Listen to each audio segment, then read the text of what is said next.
Hello, welcome to EduPower tutorials. তো আমি সুজয় দাস। আজ আমি ডিসকাস করব গ্র্যাভিটি নিয়ে। এর আগের আমি যে ভিডিওটা ছিল সেই ভিডিওটাতে আমি মহাকর্ষ কি, নিউটনস ল এবং পোটেন্সিয়াল, মহাকর্ষীয় বিভব, মহাকর্ষীয় ক্ষেত্র প্রাবল্য এইগুলো সম্বন্ধে আমি ডিসকাস করেছিলাম এবং সেখানে আমি একটা পোটেন্সিয়াল এবং ইলেকট্রিক ফিল্ড নিয়ে একটা আমি প্রবলেম করিয়েছিলাম। তো এখন আমি যে টপিকটা পড়াবো সেটা হচ্ছে গ্র্যাভিটি। গ্র্যাভিটি যার অর্থ হলো অভিকর্ষ। অভিকর্ষ অভিকর্ষ ঠিক আছে। তো অভিকর্ষ কি, অ্যাকচুয়ালি অভিকর্ষ কি? তো মনে করো এটা পৃথিবী। পৃথিবীর উপরে যদি আমি কোনো জিনিসকে, যদি কোনো বস্তুকে উপরের দিকে আমি ছুঁড়ি, যদি কোনো বস্তুকে যদি আমি উপরের দিকে নিক্ষেপ করি, তো এটা কি হয়? এটা আবার পৃথিবীর দিকেই ফিরে আসে। যে কোনো বস্তুকে পৃথিবীর উপরের দিকে ছোড়া হলে পৃথিবীর দিকেই সেটা আবার ফিরে আসে। তো কেন এমনটা হয় তোমরা জানো যে এটা হয়, তার কারণ হলো পৃথিবীর অভিকর্ষ টানের জন্য।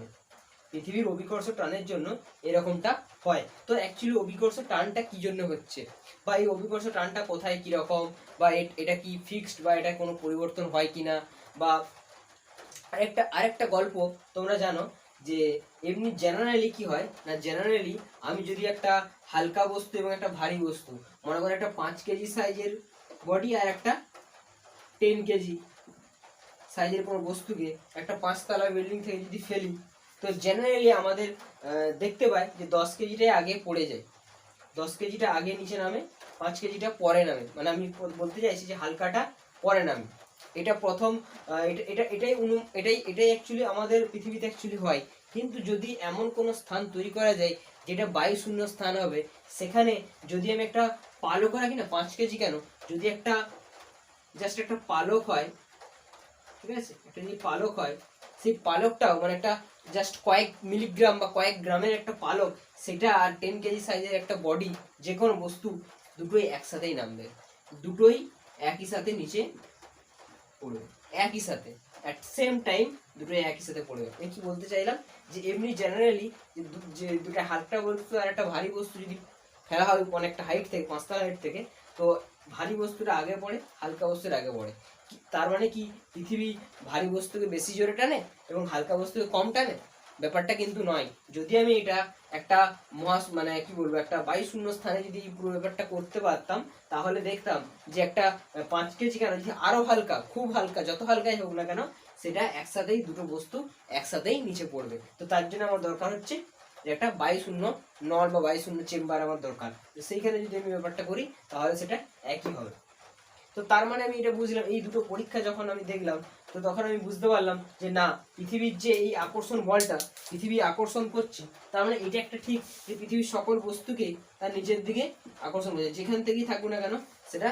এবং বড় বড় তোমরা দেখেছো উল্কাপাত যখন হয়, উল্কাপাতগুলো কি, উল্কাপাত মানে পৃথিবীর চারপাশে ছড়িয়ে ছিটিয়ে থাকা বিভিন্ন বস্তুখণ্ড, মহাজাগতিক বস্তুখণ্ড, সেটা যখনই পৃথিবীর কাছাকাছির দিকে চলে আসে, তখনই কি হয়, পৃথিবীর ভিতরে প্রবেশ করে যায়। কেন প্রবেশ করে যায়? তারা তো পায়ের দিকেও চলে যেতে পারতো। মনে করো এরকম দিকে একটা, এই থেকে একটা যাচ্ছে কোনো একটা উল্কাপিণ্ড, তার গতি হচ্ছে এইদিকে, কিন্তু যেহেতু যখন এটা পৃথিবীর কাছাকাছি চলে এলো, তখন পৃথিবীর আকর্ষণের জন্য সেটা নিচের দিকে এরকম নেমে যায়। এটাই উল্কাপিণ্ড পতনের কারণ। উল্কাপিণ্ড পতনের কারণ, উল্কাপিণ্ড তো আর এমনি পৃথিবীতে পড়বো করে আসে না, সেটা কি বাইরের সারফেসেই থাকে, মানে মহাজগতেই থাকে। সেটা যখন পৃথিবীর খুব কাছাকাছি চলে আসে, তখন পৃথিবী অ্যাকচুয়ালি ওটাকে টেনে নামিয়ে দেয় নিচের দিকে। পৃথিবী অ্যাকচুয়ালি নিচের দিকে টানে, ও কিন্তু নিজের থেকে সবসময় নামে না। হয়তো অনেক ক্ষেত্রে গতিটা এইদিকে ডাইরেক্ট হতেও পারে, কিন্তু জেনারেলি হয় না। অনেক ক্ষেত্রেই পৃথিবী অ্যাকচুয়ালি আকর্ষণ করে ওকে টেনে নামিয়ে আনে। তো এই গেল অভিকর্ষ টানের কথা। তো এই অভিকর্ষ টানের উৎস কি? এই অভিকর্ষ টানের উৎস কি, এইটা প্রথম অবজার্ভ হয়েছিল, এই যে ওই অভিকর্ষ ব্যাপারটা, যে সকল বস্তুই কেন পৃথিবীর নিচের দিকে নামে, উপর দিকে কেন যায় না, এটা ফার্স্ট অবজার্ভ করেছিল নিউটন। সায়েন্টিস্ট নিউটন এটা প্রথম অবজার্ভ করেছিল। তিনি তার বিখ্যাত গল্প যে আপেল গাছ থেকে আপেল পড়া, তিনি তার গবেষণার কাজের জন্য তিনি একটা বাগান বাড়িতে থাকতেন। তো গল্পটা আমি বলি, একটা বাগান বাড়িতে তিনি থাকতেন নিউটন। তো যখন তিনি থাকতেন, তো তার সামনেই একটা আপেল গাছ ছিল। তো এবার আপেল গাছ থেকে একটা আপেল পড়লো। তো যখন আপেলটা পড়লো, তখন তার মাথায় চিন্তা ভাবনাটা শুরু হলো, কারণ সেই সময় তিনি টোটালি পুরো ফ্রি মাইন্ডে ছিলেন এবং সম্পূর্ণ ফাঁকা ছিলেন, এবং তিনি জাস্ট ওই বাগানে ওই সময়টাই তিনি ফাঁকা সময় কাটাতেন এবং অনেক সময় তিনি রিসার্চের ভাবনা চিন্তা কাজকর্ম করতেন। তো তখন ওই যে আপেলের যে পড়া, এই আপেলটা আপেল গাছটা যে আপেলটা নিচের দিকে পড়লো, এইটা প্রথম অবজার্ভ করেছিল এবং তার মনে এই প্রশ্নটা এলো যে কেন এমনটা হচ্ছে। সেই কেন এমনটা হচ্ছে সেখান থেকেই অভিকর্ষের ধারণা এলো, এবং অভিকর্ষের ধারণার জন্য তোমাকে আবার সেই আগের দিন আমি যেটা বলেছিলাম যে এই অভিকর্ষ যে একটা টান, সেটা শুধু পৃথিবীর জন্য অ্যাপ্লিকেবল নয়, এই মহাবিশ্বের সকল বস্তুর জন্যই অ্যাপ্লিকেবল। এবং সেখান থেকে একটা ফোর্স তিনি ধারণা দিয়েছিলেন, F ইকুয়ালস টু G/m/r²। এই ফোর্সের ধারণাটা দিয়েছিল, যেখানে জি হচ্ছে গ্র্যাভিটেশন কনস্ট্যান্ট, ঠিক আছে, ইউনিভার্সাল গ্র্যাভিটেশন কনস্ট্যান্ট, এম মাস, স্মল এম ও মাস, আর হচ্ছে দুজনের মধ্যে ডিস্টেন্স। ক্লিয়ার? দুজনের মধ্যে ডিস্টেন্স। এখন মনে করো এই পৃথিবীর উপরে কোনো একটি বস্তু এখানে আছে, ওকে, কোনো একটি বস্তু এম ভরের একটি বস্তু আছে, এবং এটা যদি পৃথিবী হয়, তো পৃথিবী আমি এবার পৃথিবীতে এত বড়, পৃথিবীর আমি এইখানের মাসটা ধরবো না, এখানের মাসটা ধরবো, তার জন্য পুরো পৃথিবীর যে মাসটা আমি মনে করলাম এই সেন্টারের মধ্যে আবদ্ধ আছে, এবং এটাকে মনে করলাম ক্যাপিটাল এম। এই ক্যাপিটাল এমটা কি? এটা হচ্ছে সেন্টার অফ মাস, মানে এটা হচ্ছে সেন্টার অফ মাস। এই পুরো পৃথিবীর যে সমস্ত ভরটা এর মধ্যে আবদ্ধ আছে। তো এটা হচ্ছে ক্যাপিটাল এম, এটা হচ্ছে স্মল এম। যদি এদের মধ্যে দূরত্ব আমি মনে করি আর হয়, যদি মনে করি এটা দূরত্ব আর হয়, তাহলে F ইকুয়ালস টু এই একইভাবে বোঝাতে হবে, F equals to G capital M small m by r²। Clear? এরপর আমরা জানি যে যখনই কোনো বস্তুর উপর ফোর্স অ্যাপ্লাই হয়, সেই বস্তুর মধ্যে একটা গতি সৃষ্টি হয়। কোনো একটা বস্তুর উপরে যদি আমি একটা ফোর্স অ্যাপ্লাই করি, কোনো একটা বস্তু আছে, এটা ধরো একটা এম ভরের একটা বস্তু আছে, এম ভরে, এবার যদি একটা বল প্রয়োগ করি, তাহলে এইদিকে গতিশীল হয় এবং তার মধ্যে একটা ত্বরণ সৃষ্টি হয়, ত্বরণ, মনে করো একটা বেগ নিয়ে যাচ্ছে, এটা বেগটা বাড়তে যাচ্ছে বা বেগটা কমতে যাচ্ছে, যাই হোক না কেন, তো একটা ত্বরণ সৃষ্টি হয়, তখন ফোর্স কি হয়? F ইকুয়ালস টু ma হয়, এটা জানো, F ইকুয়ালস টু ma আমরা সকলেই জানি। তো সেম ভাবে এই এম ভরের বস্তুটা নিচের দিকে নামছে, এম ভরের বস্তুটা নিচের দিকে, মনে করো এটা ত্বরণ নিয়ে নামছে, ত্বরণ বা অ্যাক্সিলারেশন নিয়ে এটা নিচের দিকে নামতে থাকছে। তো যদি ভর এম হয়, তাহলে নিচের দিকে অ্যাকচুয়ালি ফোর্সটা কত অ্যাপ্লাই হচ্ছে? Force F equals two m into a। এর ক্ষেত্রে ফোর্সটা কি আছে? F equals two m into a, এটা। তো অ্যাকচুয়ালি তার এই দুটো যদি আমি ইকুইভ্যালেন্ট করি, এই দুটোকে যদি আমি ইকুয়াল করি, তাহলে কি পাবো? ma equals to G capital M small m by r²। So a equals to G capital M by r²। এই এটাকে আমি রিপ্লেস করব g দ্বারা। g দিয়ে কেন রিপ্লেস করব? কারণ এই যে অ্যাক্সিলারেশন, এটা স্পেসিফিক বা এটা প্রায় ভ্যালুটা কনস্ট্যান্ট হয়। কারণ কি, আমি প্রথমেই বললাম যে যদি দুটো ভিন্ন বস্তুকে যদি আমি অ্যাপ্লাই করি, ভিন্ন বস্তুর ক্ষেত্রে একই হবে, কারণ পৃথিবী সবাইকে সমানভাবেই টানছে। কারণ এই অ্যাক্সিলারেশনটা দেখা যাচ্ছে প্রত্যেক ক্ষেত্রে সেম, কারণ এই শুধু জাস্ট এই আর এর উপর ডিপেন্ড করবে শুধুমাত্র। এই যে ভ্যালুটা, এটাকে আমি g দ্বারা রিপ্লেস করব, g দ্বারা। So g equals to capital GM by r²। So এখানে আমি ইকুয়েশনটা লিখছি আর একবার, g ইকুয়ালস টু GM আপন r²। এই যে gটা বেরোলো, এই gটা হচ্ছে গ্র্যাভিটেশনাল অ্যাক্সিলারেশন বা acceleration due to gravity, acceleration due to gravity, okay, acceleration due to gravity. তার মানে যদি এটা হয়, তো এখান থেকে আমি তার মানে জি এর ভ্যালু বের করতে পারি। এবার এই ইকুয়েশনটা পৃথিবীর জন্য বানানো হলো, কিন্তু এই ইকুয়েশনটা এই মহাবিশ্বের যে কোনো বস্তুর ক্ষেত্রেই প্রযোজ্য। এই ইকুয়েশনটা মহাবিশ্বের যে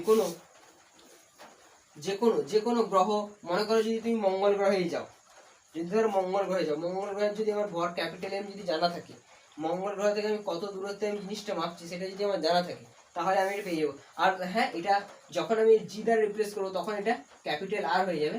এই ক্যাপিটাল আর হচ্ছে রেডিয়াস অফ আর্থ, মানে পৃথিবীর পৃষ্ঠ, অ্যাকচুয়ালি পৃথিবীর পৃষ্ঠ, এটা হচ্ছে টোটালটা হচ্ছে আর, কিন্তু যদি পৃথিবীর পৃষ্ঠ আমি মনে করি, এইখানে মনে করি, তো এইটা হচ্ছে ক্যাপিটাল আর। যদি ক্যাপিটাল আর মনে করি, এটা অ্যাপ্রক্সিমেটলি স্মল আর, যদি ক্যাপিটাল আর হয়, তখন এটা জি হয়ে যাবে GM আপন ক্যাপিটাল R²।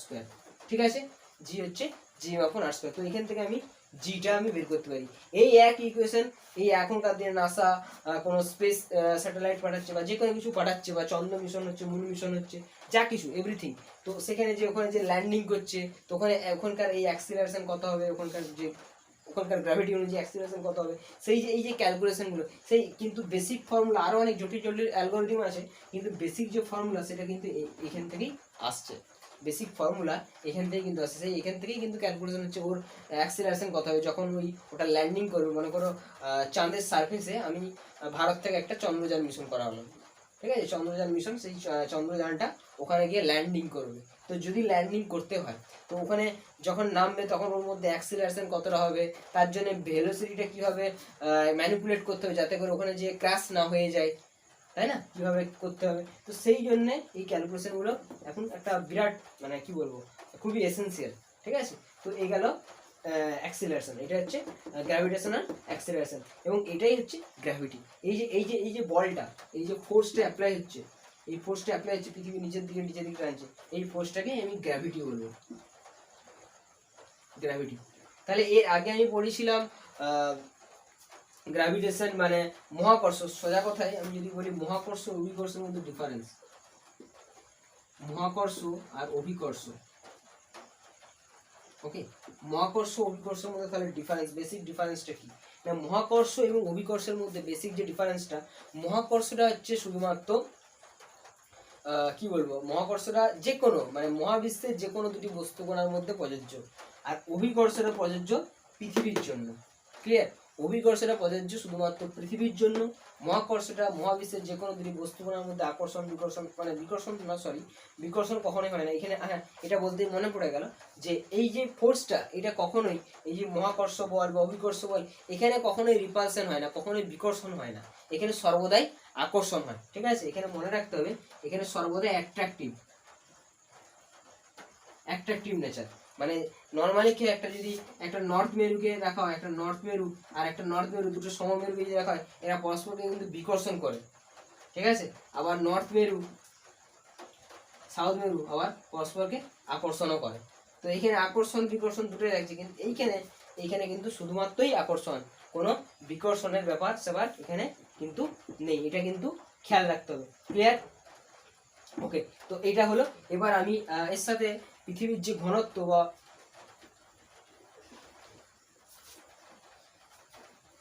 আরেকটা বিষয়, যে এইটা এই যে এই ইকুয়েশনটা থেকে আমি কিন্তু যদি আমার এই মাসটা না জানা থাকে, এটাও কিন্তু বের করতে পারি, এই মাসটা জানা না থাকলে বের করতে পারি। এমনকি আমি এর ঘনত্ব বের করতে, এখানে আরেকটা ইকুয়েশন মনে রাখার মতো, সেটা হচ্ছে আমরা জানি ঘনত্ব রো ইকুয়ালস টু কি হয়, ঘনত্ব rho equals to m/v। Okay, so rho equals to m/4/3 pi r cube. So এটা 3 এদিকে উঠে যাবে, 3m/4 r cube, rho equals to 3m/4 r cube. তো m ইকুয়ালস টু কি হবে, 4 আর কিউ। আমি এটাও রিপ্লেস করতে পারি, আমি m এর জায়গাতেও রিপ্লেস করতে পারি এখানে, আর না হলে আমি r²টাকেও রিপ্লেস করতে পারি, ঠিক আছে। এটা আমি রিপ্লেস করছি, 4 আর Q into rho divided by 3, এটা আমি এই ইকুয়েশনে রিপ্লেস করব। তাহলে g সমান আসবে capital G into 4/3 pi r cube rho divided by r²। So g equals to 4πg rho r divided by 3। Clear? 4πg rho r divided by 3, এই ইকুয়েশনটা আসবে। ক্লিয়ার? এই ইকুয়েশনটা আসবে। So rho equals two 3g, যদি আমি rota শুধু বের করতে চাই, রো ইকুয়ালস টু আমি লিখবো 3g/4πrg। তো আমি এখান থেকে ডেনসিটি বের করতে পারি, যদি আমি পৃথিবীর ক্ষেত্রে মেজারমেন্ট করি, পৃথিবীর আর এর ভ্যালু, পৃথিবীতে জি এর ভ্যালু, স্মল জি এর ভ্যালু, পৃথিবীতে ক্যাপিটাল জি তো ইউনিভার্সাল কনস্ট্যান্ট, ক্যাপিটাল জি এর ভ্যালু, এগুলো যদি সব পুট করি, তো এগুলো সব পুট করলে আমার রো এর ভ্যালুটা আসে 5.5 গ্রাম পার সেমি কিউব, এই ভ্যালুটা আসে। আর আর এর ভ্যালুটা তোমরা মনে রাখবে, আর ইকুয়ালস টু হয় 6400 কিমি বা 6.4 ইন্টু 10⁶ মিটার, 6.4 ইন্টু 10⁶ মিটার এটা হয়। আর স্মল জি এর ভ্যালু তো জানো 9.8 মিটার পার সেকেন্ড স্কোয়ার। ওকে, সো এই ভ্যালুগুলো মাথায় রাখতে হবে। আর এম এর ভ্যালুটা পৃথিবীর যে মাস, পৃথিবীর মাস ক্যাপিটাল এম, সেটা হয় 6 ইন্টু 10⁻24 কেজি। পৃথিবীর যে মাস সেটা হয় 6 ইন্টু 10⁻24 কেজি। তো এই গেল বেসিক ব্যাপার স্যাপার। তো হ্যালো, তো আমি অভিকর্ষ ত্বরণের কথা বললাম। এবার আমি বলতে চাইছি যে মনে করো পৃথিবী, এটা পৃথিবী, এবার পৃথিবীর উপর কোনো একটা বস্তু, এটা এম ভরের একটা বস্তু, এটা মনে করো ক্যাপিটাল এম। তো এই এম ভরের বস্তুটা এইদিকে নিচের দিকে পড়ছে, সবসময় এম ভরের বস্তুরাই নিচের দিকে নামে। আমরা তো মহাকর্ষ সূত্র থেকে জানি যে F equals to G capital M small M by R square. এই ফোর্সটা দুদিকেই সমানভাবে প্রযোজ্য, মানে যে কোনো দুটি বস্তুকণা এরা পরস্পরকেই কিন্তু আকর্ষণ করে। মানে এ বডিটা, এও যেমন একে আকর্ষণ করছে, মানে এই বডিটা এইদিকে যেমন এই আকর্ষণটা করছে, তেমনি এই বি বডিটাও সিমিলারলি একে আকর্ষণ করছে। মানে আমি বলতে চাইছি A attracts B, also B attracts A. Clear? মানে দুজনাই কিন্তু সমানভাবে আকর্ষণ করছে। তো যদি সেই কনসেপ্ট আমি ধরে নিয়ে চলি, তাহলে এই পৃথিবীর উপরে যদি এম ভরে কোনো একটা বস্তু যদি থাকে, যে কোনো বস্তু, তাহলে সেই বস্তুটাও তো পৃথিবীকে আকর্ষণ করছে। পৃথিবীর উপর কোনো একটা বস্তু যদি থাকে, তাহলে সেই বস্তুটাও পৃথিবীকে আকর্ষণ করছে এবং পৃথিবীও সেই বস্তুটাকে আকর্ষণ করছে। কিন্তু দেখা যায় যে ওই বস্তুর গতিটা সবসময় উপর থেকে নিচের দিকেই হয়। এমনটা হয় না যে এই বস্তুর উপরে আসে, পৃথিবীটাই কিছুটা উপর দিকে সরে চলে গেল। এরকমটা হয় কি কখনো, যে এই এম ভরের বস্তুটার দিকে পৃথিবীটা বরং সরে চলে গেল, এটা না সরে এসে? এরকমটা কেন হয় না? এই এম ভরের, ক্যাপিটাল এম ভরের বস্তুটা কেন এদিকে যায় না? মানে এখানে পৃথিবী যেহেতু আমাদের, তো পৃথিবী কেন ওইদিকে যায় না? সবসময় এই হালকাটাই নিচের দিকে, মানে হালকাটাই অ্যাট্রাক্ট হয়ে আসে। যদি একটা ম্যাগনেটের কথা হবে, একটা বড় ম্যাগনেট যদি থাকে, ঠিক আছে, এটা বড় নর্থ পোল, ঠিক আছে, যদি আমি একটা ছোট এখানে সরু ম্যাগনেট আনি সাউথ পোল, তো এইটা সবসময় এদিকে অ্যাট্রাক্ট হবে। এমনটা নয় যে একে এদিকে টেনে নিয়ে চলে যাবে, এরকমটা হবে না। তো এটা এটা এটা ম্যাথামেটিক্যালি যদি আমি এটা বোঝাতে যাই, তাহলে কি হবে? মনে করো এই বস্তুটা নিচের দিকে যাচ্ছে, তাহলে নিচের দিকে একটা ফোর্স অ্যাপ্লাই হচ্ছে F equals to M A. Clear? F equals to M A. তাহলে এই বস্তুটার ত্বরণ এ সমান কি হচ্ছে? F upon M. ওকে, এফ আপন এম। তো এই এফ আপন এমটা কি হবে? আমি এটা হচ্ছে ত্বরণ, আমি এ ওয়ান দিলাম, মনে করো এর ত্বরণটা হচ্ছে A one. So A one equals to F upon M. F হচ্ছে G M M by R square. So G capital M by R square. Again যদি এই বস্তুটা মনে করো এইদিকে কিছুটা সরে গেল এবং সেটাই মনে করলাম এ টু ত্বরণ। ওকে, তাহলে এইখানে যেটা হবে সেটা F equals to capital M A two. So A two equals to F by capital M সমান G small M by R square. এখন যদি আমি A one by A two করি, A one divided by A two যদি আমি করি, তাহলে কি আসবে? তাহলে আসবে G capital M by R square into R square by G small M, that is capital M by small M. আমরা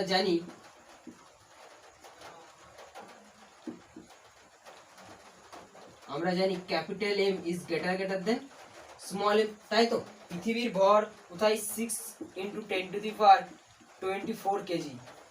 এত এত বিগ ভ্যালু, সেখানে এই একটা বস্তু, সেটা যত কেজিই হোক না কেন, যত কুইন্টালই হোক না কেন, তাই না? এই ভরের বস্তুটা যত কেজি বা যত কুইন্টালই হোক না কেন, সেটা আর যাই হোক এর থেকে বেশি হবে না। পৃথিবীর যে ভর 6 ইন্টু 10⁻24, পাওয়ারটা মনে রাখবে 6 ইন্টু 10⁻24। আমি আরেকবার লিখছি, 6 ইন্টু 10⁻24 কেজি, এটা হচ্ছে পৃথিবীর ভর। ঠিক আছে, এটা পৃথিবীর ভর 6 ইন্টু 10⁻24 কেজি, এটা পৃথিবীর ভর। তো যদি এটা পৃথিবীর ভর হয় তাহলে পৃথিবীর ভর অনেক বেশি, অনেক গ্রেটার দেন যতই হোক না কেন। তো তার মানে কি, এটা যদি গ্রেটার দেন হয় তাহলে a1/a2 is greater then 1, that is a1 is greater then a2। তার মানে কি, যদি আমি মনেও করি যে এর একটা ত্বরণ আছে, সেই ত্বরণটা এতটাই ক্ষুদ্র হবে যেটা নেগলিজেবল হবে বা প্রায় থাকবে না বললেই চলে। সেই জন্য কখনো, এটা একটা কোশ্চেন যে কখনোই পৃথিবী উপরের দিকে ওঠে না, এই বস্তুটাই নিচের দিকে নামে, অর্থাৎ এইটাই নিচের দিকে নামবে, এটা কখনোই এইদিকে হবে না। ক্লিয়ার? তো এই ছিল গ্র্যাভিটির একদম স্মল ডিসকাশন। এরপর আমি পরের ভিডিওগুলোতে আমি গ্র্যাভিটি রিলেটেড আরও যে ফার্দার প্রবলেমগুলো আছে সেই কিছু প্রবলেম করাবো এবং আরও ডিটেলসে আমি পরবর্তী টপিকগুলো আলোচনা করব। So thank you, visit again and like, comment, subscribe করতে ভুলো না। জয় হিন্দ।